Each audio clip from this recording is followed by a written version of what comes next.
자, 맥스웰 방정식의 이제 구조에 대해서 설명을 드렸고, 그 맥스웰 방정식이라고 하는 것은 이제 여기 물질이 있어요.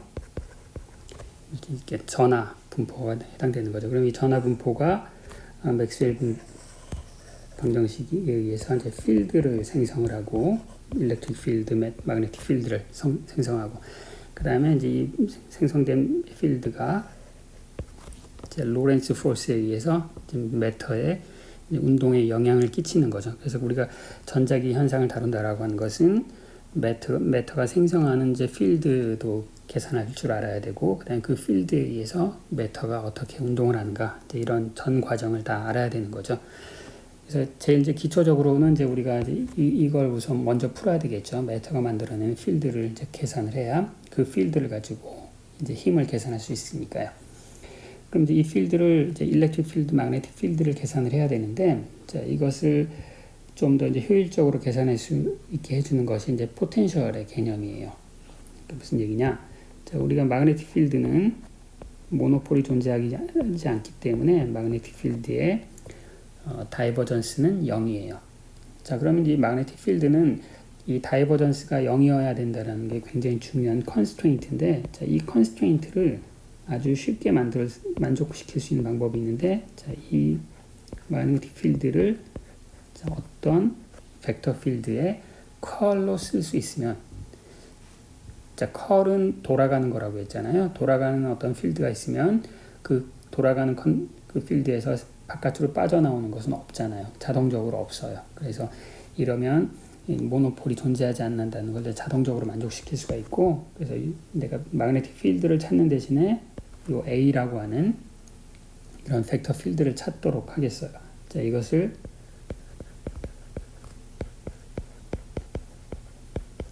벡터 포텐셜이라고 부를 거예요. 왜 포텐셜을 부르느냐? 어떤 필드를 누구의 이제 미분, 그레디언트로 표시했을 때 그걸 포텐셜이라고 부르잖아요. 얘는 그레디언트는 아니지만 이제 일종 이제 미분이잖아요. 컬이란 것도. 그래서 얘도 역시 이제 포텐셜이라고 불러요. 그렇지만 스칼라가 아니라 벡터이기 때문에 벡터 포텐셜. 자, 그 다음에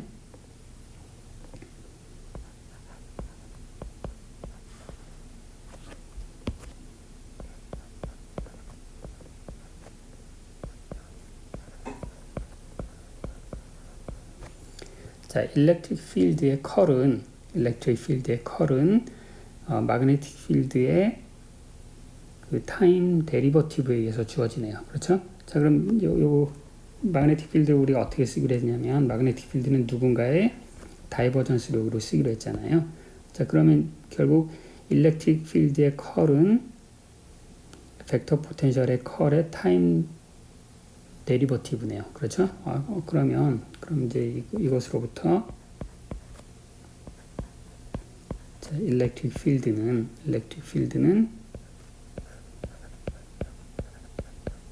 자, 이렇게 하면 되겠네요. 그렇죠? 그럼 양변의 컬을 취해 보세요. 그러면은 왼쪽에 있는 일렉트릭 필드에 대한 맥스웰 방정식을 만족을 하는데, 근데 문제는 자, 이 원래 이 식을 보면, 원래 식은 뭐냐면은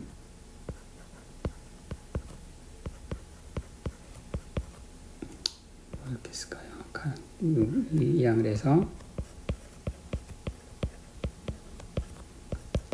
이 식이 된 거예요. 그래서 그러면은 일렉트릭 필드 더하기 벡터 필드의 시간 미분이 0이 되면 되겠구나. 그런데 누군가 어떤 벡터 필드의 컬이 0이 된다는 얘기는, 그러면 이제 얘가 이게 0이 돼도 되지만 이것이 컬이 없는 어떤 것이어도 상관없는 거죠. 그럼 컬이 0이 되는 것을 자동적으로 컬이 0이 되는 걸 만족시킬 수 있는 방법은 뭐가 있냐면은, 그것이 누군가의 그레디언트가 되면 되는 거죠. 누군가의 그레디언트는 컬이 자동적으로 0이고, 누군가의 컬은 자동적으로 다이버전스가 0이 된다. 이 성질을 이용한 거예요. 그래서 이 성질을 이용하면 요것을 우리가 이제 스칼라 포텐셜이고요. 이라고 부르고, 우리가 이제 그 벡터의 캘큘러스에서 나오는 아이덴티티를 사용을 해서 일렉트릭 필드와 마그네틱 필드를 두 개의 포텐셜 에너지로 표시할 수 있게 됐네요. 그렇죠? 그래서 그중에 스칼라를 이제 스칼라 포텐셜, 벡터를 벡터 포텐셜이라고 불러요.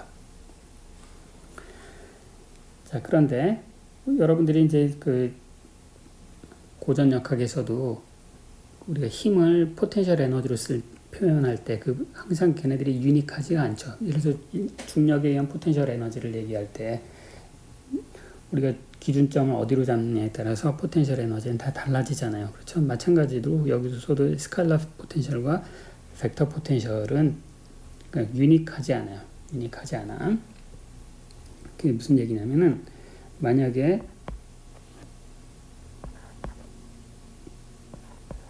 자, 요런 스칼라 포텐셜과 그 다음에 이런 벡터 포텐셜이 밸리드 했다. 자, 밸리드 했다는 얘기는 이걸 가지고 여기다 대입을 했더니 여기다 대입하고 여기다 대입했더니 제대로 된 일렉트릭 필드와 마그네틱 필드가 나왔어요. 그런데 그러면 그럼 내가 그거 대신에 내가 아무런 스칼라 함수 psi를 도입을 해서 그걸 가지고 스칼라 포텐셜을 이렇게 변형하고 벡터 포텐셜을 이렇게 변형을 한번 해봐요. 여러분 이제 이거 저 위에 식에다 대입하면 이것도 역시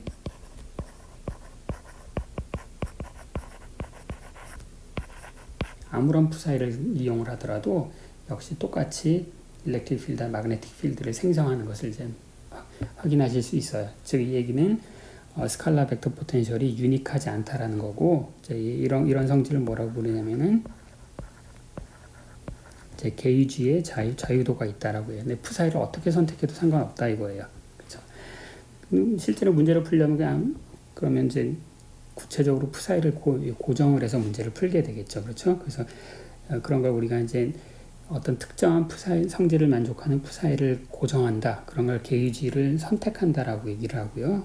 이제 게이지 컨디션, 이제 게이지를 내가 psi를 적당히 잘 잡겠다. 이러한 조건 하에서 잘 잡겠다. 이제 이런 걸 선택을 해야지 구체적으로 문제를 풀 수가 있어요. 유니폼 중력장에서는 지표면에서 일렉트릭 포텐셜이 0이다. 이런 선택을 하잖아요. 그렇죠? 마찬가지예요. 근데 여기서 이제 어떤 숫자 하나가 아니라 함수를 선택해야 되니까 전자기 이론에서 이제 게이지는 좀 복잡하죠. 그렇죠? 근데 그중에 이제 가장 이제 대표적인 게이지가 물론 여러분들이 고체 물리를 풀 때에도 여러 가지 게이지를 선택하시는데 우리가 전기 동력학에서는 가장 이제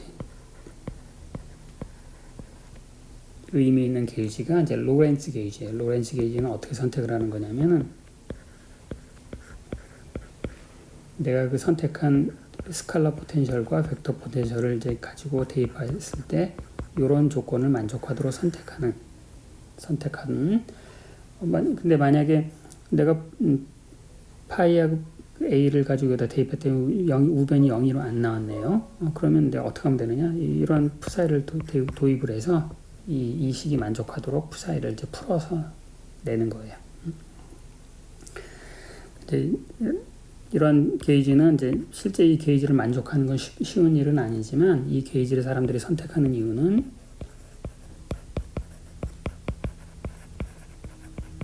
이 게이지를 선택하면 모든 이제 이 전자기 현상을 로렌츠 인베리언스가 있는 그런 꼴로 쓸 수가 있어요. 이제 로렌츠 인베리언스가 여러분 나중에 특수상대성 이론을 배울 때 다시 좀 더 구체적으로 얘기할 거고요. 아무튼 이렇게 하면 우리가 상대성 이론과 아주 이 전자기 이론이 완벽하게 서로 부합하는 그런 꼴로 쓸 수가 있게 됩니다. 즉 클래시컬 일렉트로마그네티즘은 특수상대성 이론과 완벽하게 서로 컨시스턴트하다 이제 그걸 보일 수가 있게 돼요.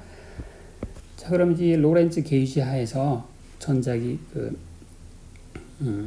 맥스웰 방정식이 어떻게 되나 봅시다. 맥스웰 방정식이 4개가 있는데 우리가 이미 여기서 2개를 사용했죠. 일렉트릭 포텐셜을 이제 정의하는데 그럼 이제 사용하지 않은 맥스웰 방정식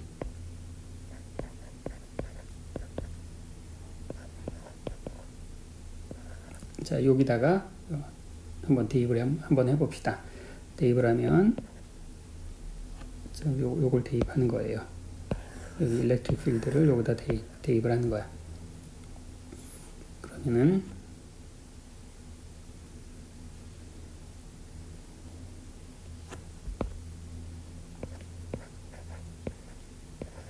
스칼라 포텐셜 그레디언트를 취한 걸 다이버전을 취했으니까 이제 라플라시안이 됐고요. 그 다음에 마이너스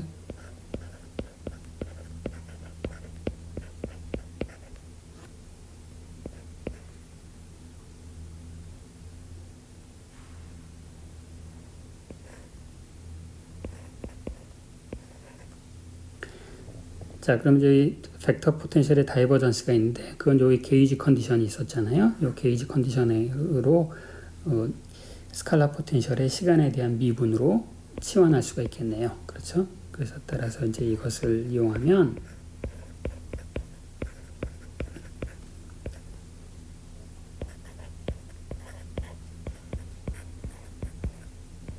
자, 이것이 스칼라 포텐셜이 만족하는 방정식이 되고요. 여기서 광속은 왜 나왔냐면은 이제 C가 입실론 제로 했을까요? C는 이거였죠. 그래서 게이지 컨디션에 있는 요것을 이제 C로 바꿔 쓴 거고요. 그 다음에 마지막으로 남은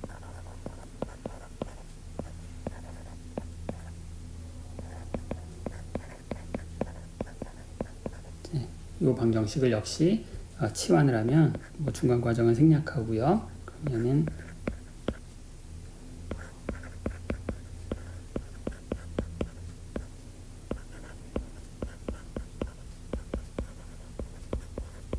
이제 이런 방정식을 얻게 됩니다.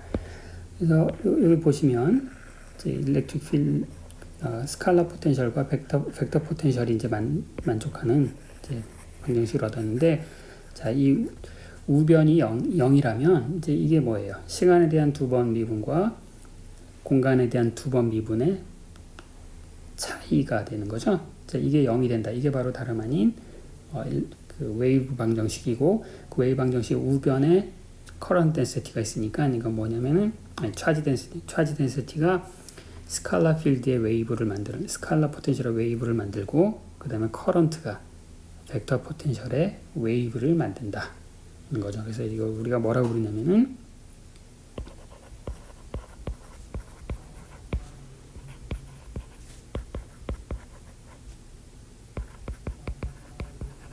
자, 결국 그 전자기 맥스웰 방정식이 예측하는 것이 뭐냐면 일렉트로마그네틱 필드에 이제 웨이브가 필연적으로 존재해야 된다라는 걸 보여주고 있는 거죠. 그래서 우리가 일렉트릭 필드, 마그네틱 필드를 그냥 바로 풀 수도 있지만 이제 많은 경우에는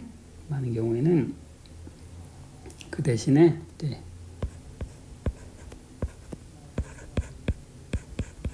이제 포텐셜을 가지고 풀어. 왜 그러냐면 필드로 생각하면 이제 얘네들이 벡터이기 때문에 이제 총 6개를 풀어야 되는 거잖아요. 그런데 이 포텐셜은 스칼라 포텐셜이 도입이 됐기 때문에 총 필요한 게 4개의 컴포넌트죠. 그 계산량도 훨씬 더 줄어들고, 그 다음에 이론도 훨씬 더 이제 컴팩트해지기 때문에 포텐셜을 이용해서 전자기 문제를 많이 이제 푸는 거예요.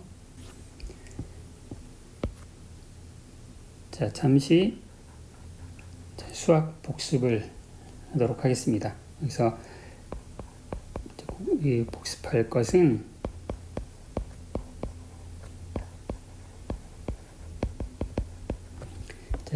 디락의 델타 펑션에 대한 이제 복습이고, 3차원 공간에서의 디락 델타 펑션을 공부하겠습니다. 자, 디락 델타 펑션의 데피니션이 뭐냐면은, 자, 얘를 이제 R의 함수라고 생각할 수도 있고, 뭐 R 프라임의 함수라고 생각할 수 있는데, 아무튼, 자, 이 함수의 특징은, 얘는 그 아규먼트가 서로 다르면 0이고, 그 다음에 아규먼트가 일단 아규먼트가 서로 다르면은 0이다. 그 다음에 내가 이 함수를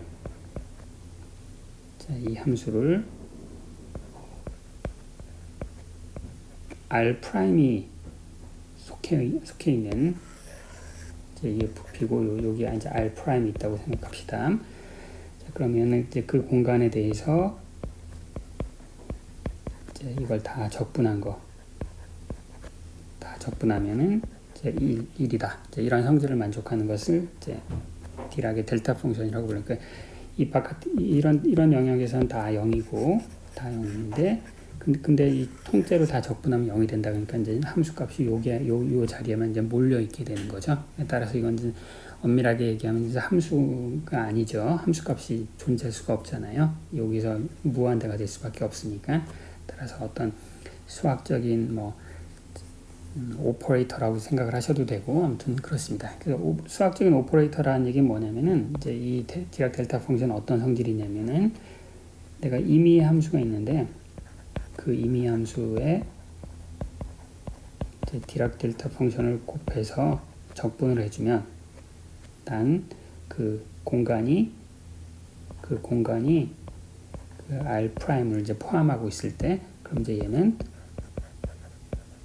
이렇게 함수값을 픽업해주는 이제 오퍼레이터다. 이렇게 생각을 하시면 되겠습니다. 자, 이 디락 델타 펑션이 물리 문제에서 가장 이제 많이 등장하는 이게 뭐냐면 가장 많이 등장하는 건 여러 가지 언어로 부를 수가 있는데 그냥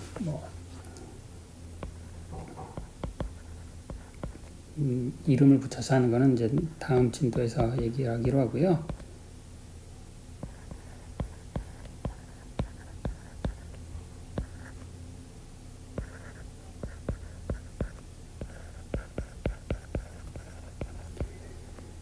디락 델타 펑션이 이제 그 등장하는 아주 중요한 케이스가 뭐냐면 바로 이거죠.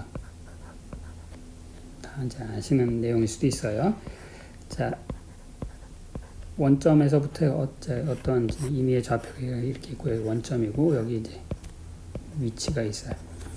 자, 그러면 이제 그 모든 위치에서 내가 1/r 이런 그 실수값을 갚는 그런 이제 포텐셜을 한번 생각해봅시다. 그 지점에서의 그 함수값이 원점으로부터의 거리에 역수가 되는 이런 함수를 한번 생각을 해볼게요. 자, 이거의 라플라시안을 계산해 보는 거예요. 라플라시안. 자, 그럼 이제 이 함수는 그 거리에만 의존하는 거니까 라플라시안을 쉽게 계산하는 방법은 그냥 스페리컬 코디네이트에서 하는 거죠. 스페리컬 코디네이트에서는 이제 라플라시안은 r 제곱분의 1 r로 미분 r 제곱 곱하기 r로 미분 누구를 그 함수값을 r분의 1. 자, 이 스페리컬 코디네이트 라플라시안 기억이 안 난다. 그러면 이제 여러분 이제 수리물리 책을 이제 찾아보시면 돼요. 아니면 이제 전자기 책들 보면 금방 다 나와요. 그럼 이제 요거 계산하면 마이너스 r 제곱분의 1이고 그럼 거기다 곱하기 r 제곱했으니까 상수가 되네요. 그럼 따라서 얘를 미분하면 0인데 0 단 r이 0이 아닐 때 자, r이 0이면 이런 미분이 불가능하잖아요. 그래서 r이 0이 아니기만 하면 저 미분은 0이 돼요. 자, 그러면 이제 쟤를 원점을 둘러싼 V라고 하는 이제 그 스피어에 대해서 한번 적분을 한번 해볼게요. 9에 대해서 꼭 9일 필요는 없지만 그냥 편의상 9에 대해서. 자, 얘를 9 적분 한번 해볼게요. 자, 그럼 이제 라플라시안은 그레디언트의 다이버전스니까 어떤 누구의 다이버전스를 전체 공간에 대해서 적분한다. 그럼 여러분 이게 뭐죠? 이게 이제 다이버전스 시어렘이라는 게 있죠. 다이버전스 시어렘이란 건 뭐냐면은 자, 이 테크는 계속 앞으로 나올 거니까 잘 충분히 기억을 해 두셔야 됩니다. 잘 모르겠으면은 수리물리 책을 확인하시고요. 자, 다이버전스 시어렘은 다이버전스를 표면 적분으로 바꿀 수 있다. 다이버전스를 떼버리고